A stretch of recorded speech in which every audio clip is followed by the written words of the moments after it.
কাটাবাড়িয়া আব্দুর এ আর খান উচ্চ বিদ্যালয়, তার মানে হচ্ছে এটা দাঁড়াচ্ছে আব্দুর রব উচ্চ বিদ্যালয়।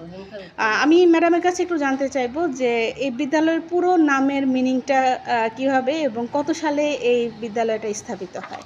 আসসালামু আলাইকুম, আমি কামরুন্নেসা, ভারপ্রাপ্ত প্রধান শিক্ষক, কাটাবাড়ি আব্দুর রহিম খান উচ্চ বিদ্যালয়, কিশোরগঞ্জ সদর, কিশোরগঞ্জ। এই স্কুলটা হচ্ছে 1969 সালে স্থাপিত হয়েছে। এই স্কুলের প্রতিষ্ঠাতা হচ্ছেন আব্দুর রহিম খান, আচ্ছা, স্কুলের প্রতিষ্ঠাতা। অসংখ্য ধন্যবাদ। ম্যাম, আমি আপনার কাছে একটু জানতে চাচ্ছি, এই যে আপনি একটা মহান পেশা বেছে নিয়েছেন, মানুষ গড়ার কারিগর, আরও তো অন্যান্য পেশা আছে, ওগুলো না নিয়ে যে এই যে একটা মহান পেশা বেছে নিয়েছেন, সেক্ষেত্রে পার্সোনালভাবে আপনার অনুভূতিটা একটু বলবেন। থ্যাংক ইউ বলার জন্য। এটা একটা মহান পেশা আমি মনে করি, শিক্ষকতা পেশা।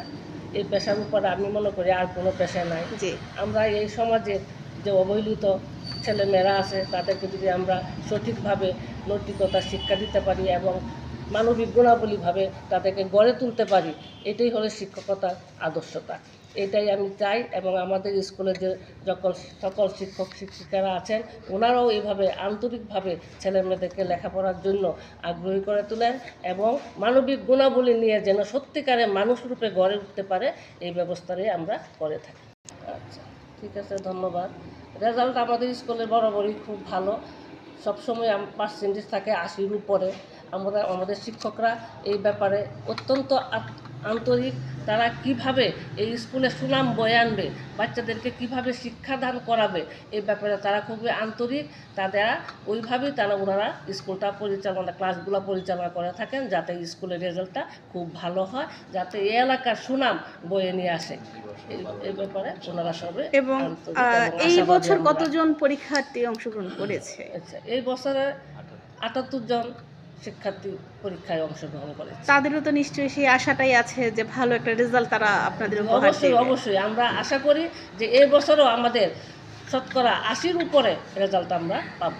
অবশ্যই এটা সবারই করণীয় আছে, অভিভাবকদেরও করণীয় আছে, শিক্ষকদেরও তো অবশ্যই করণীয় আছে, এলাকাবাসীরও করণীয় আছে এবং এই স্কুলের যে ম্যানেজিং কমিটি, পরিচালনা পরিষদ, ওনাদেরও করণীয় আছে। ওনারা সবাই আন্তরিক।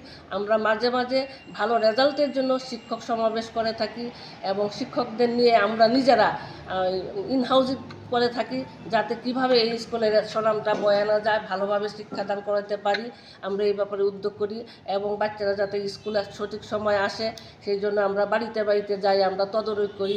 এখন তো আপনার অভিভাবক সমাবেশ করে থাকি, মোবাইল যেহেতু আছে, মোবাইলে তাদের সাথে যোগাযোগ করি যে কেন বাচ্চারা স্কুলে আসতেছে না, তা গার্জেনকে আমরা বলি যেন সঠিক সময় স্কুলে তারা আসে এবং এবং স্কুলে লেখাপড়া যেন ঠিকমতো করে, যেন উপস্থিত থাকে, পাঠদান যেন ভালোভাবে তারা গ্রহণ করতে পারে, আমাদের শিক্ষক শিক্ষিকা যেন সেই সঠিকভাবে শিখন শেখানো কার্যক্রমটা পরিচালনা করতে পারে, এই ব্যাপারে আমরা সবসময় সচেষ্ট থাকি। Thank you. কারণ একটা পরিপূর্ণ শিক্ষা গঠন করতে হইলে আপনার কারিকুলামের শিক্ষাকে বাদ দেওয়া যাবে না। এটা নিয়েই পাঠ্য বইয়ের যে লেখাপড়া আছে এই লেখাপড়া এবং এই যে আপনার সহকর্মী কার্যক্রমী, এটাতে বাচ্চাদেরকে অংশগ্রহণ করাইতেই হবে, না হলে পূর্ণাঙ্গ শিক্ষা হিসাবে এটা গঠন করা যাবে না। এই ব্যাপারে আমরা সবসময় বাচ্চাদেরকে খেলাধুলায় আগ্রহী করি এবং আমাদের যে প্রতিযোগিতা হয় এগুলো তো আমাদের বাচ্চারা অংশগ্রহণ করে, উপজেলাতে যায়, তারপর যদি সেখান থেকে রেজাল্ট ভালো হয় তারা জেলাতেও তারা অংশগ্রহণ করে। এইভাবে আমরা বাচ্চাদেরকে এগিয়ে নিয়ে এবং আমরা দেখতে পাচ্ছি আপনাদের কিন্তু বিশাল একটি মাঠ আছে, বাচ্চারা এখানে কিন্তু শরীরচর্চা, খেলাধুলা সব কিছু করতে পারে। বাচ্চারা এখানে আসে, খেলাধুলা করে, ফুটবল খেলে, ক্রিকেট খেলে, ব্যাডমিন্টন খেলে, গুল্লা শুট খেলে, গ্রামীণ অঞ্চলে যে খেলাধুলা অংশগ্রহণ করে, হাডুডু, ফুটবল। যেহেতু ডিজিটাল বাংলাদেশ এখন, এটা আমাদের ডিজিটাল ল্যাবও আছে, আমরা সবসময় ডিজিটাল ল্যাব পাওয়ার পর থেকে আমরা প্রজেক্টের মাধ্যমে বাচ্চাদেরকে ক্লাস নিই। বাচ্চারা বই দেখে লেখাপড়াচ্ছে, এই যে প্রজেক্টের মাধ্যমে তাদেরকে যদি আমরা ক্লাস নেই বা পড়াই, তারা খুব আগ্রহী এবং তারা উৎসাহ নিয়ে এই ক্লাসগুলো তারা এবং এটা আমরা এই যে পুঁথিপুস্তক আমরা বই পুস্তক করে যেটা ধারণ কতটুকু করবে, এর চেয়ে আপনি যদি আমরা হাতে কলমে শিক্ষার মাধ্যমে যদি বাচ্চাদেরকে দিতে পারি তাহলে এরা মস্তিষ্কে অনেকক্ষণ ধারণ করবে এবং এটা ভোলার কোনো কথা না। একটা বড় সমস্যা, এটা সারা বাংলাদেশে এই সমস্যা দেখা যাচ্ছে। যেহেতু ডিজিটাল বাংলাদেশ, এখন অ্যান্ড্রয়েড সেট, যারা খেটে খাওয়া মানুষ তাদেরও অ্যান্ড্রয়েড সেট আছে, তাই না? এই বাচ্চারা অ্যান্ড্রয়েড সেট পাওয়াতে পড়ালেখা থেকে একটু পিছিয়ে যাচ্ছে, তারা মোবাইলে আসক্ত হয়ে যাচ্ছে। এবং আমরা এইটুকু শিক্ষকদের নিয়ে আমরা এইটুকু করতে পারি, আশ্বস্ত করি বাচ্চাদেরকে যাতে স্কুলে কোনো মোবাইল নিয়ে আসতে না পারে। ক্লাস টিচারদেরকে সকালে স্কুলে যখন ক্লাস টিচাররা যখন যায় তখন তাদেরকে বলে দেওয়া হয় যে আগে দেখবেন বাচ্চারা কোনো মোবাইল সেট নিয়ে আসছে কিনা। আমাদের শিক্ষকরা এই ব্যাপারে প্রতিদিন তাদের চেকিং করে। যদি একটা নিয়ে আসে তখন তারপরে আমরা গার্জেন করে চিজ করি, তারপরে গার্জেন ডাকি আইনে তাদেরকে বলি আর কি এই ব্যাপারে আর কি। মাদক আমাদের স্কুলে মাদক নিয়ন্ত্রণ থেকে প্রতি বছরই 2বার কি 3বার স্কুলে আসে বাচ্চাদেরকে বোঝানোর জন্য। এটা এই কার্যক্রমটা আমাদের স্কুলে চলে। বাল্য বিবাহ ব্যাপারেও ওনারা আসেন। এখানে যে একটা ছিল মাধ্যমে ওনারাও আসেন, আচ্ছা বাল্য বিবাহ সম্বন্ধে কথাবার্তা বলেন। আর আমাদের টিচাররা তো স্বাভাবিক, সব টিচাররাই এইসব বিষয়ে অভ্যস্ত। তারা ওই ক্লাসে প্রতিদিন এই বাল্য বিবাহ, মাদকাসক্ত, এটা একটা ভয়াবহ অবস্থা।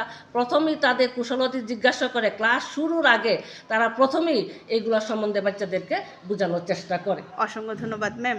প্রত্যেকটা মানুষের একটা স্বপ্ন আছে। আপনি যেহেতু এখন ভারপ্রাপ্ত হিসাবে আছেন, যতদিন পর্যন্ত আপনি এই বিদ্যালয়ে আছেন, এই বিদ্যালয়কে নিয়ে আপনার স্বপ্ন কি? এই বিদ্যালয়ে নিয়ে আমার স্বপ্ন, যতদিন আমি এই স্কুলে আছি, আমার এইবার ডিসেম্বরই 31 তারিখে আমার অবসরে চলে যাব। আমি চেষ্টা করব এবং চেষ্টা করে যাচ্ছি এই স্কুলের সুনামকে অক্ষুণ্ণ রাখার জন্য, বাচ্চাদেরকে সঠিকভাবে সঠিক পথে লেখাপড়া শেখানোর জন্য, বাচ্চারা যেন বিপথে না যায়। আমাদের শিক্ষক স্টাফ তাদেরকে নিয়ে আমি বসে সবসময় এই উপদেশ দিয়ে থাকি যেন বাচ্চারা সঠিকভাবে সঠিক পথে এসে লেখাপড়া করে এবং মানবিক গুণাবলী চরিত্র নিয়ে তারা বেড়ে ওঠে। এই ব্যাপারে আমরা সবসময় সচেষ্ট থাকি। অসংখ্য ধন্যবাদ ম্যাম। ভালো থাকবেন, সুস্থ থাকবেন। ধন্যবাদ। Thank you ma'am.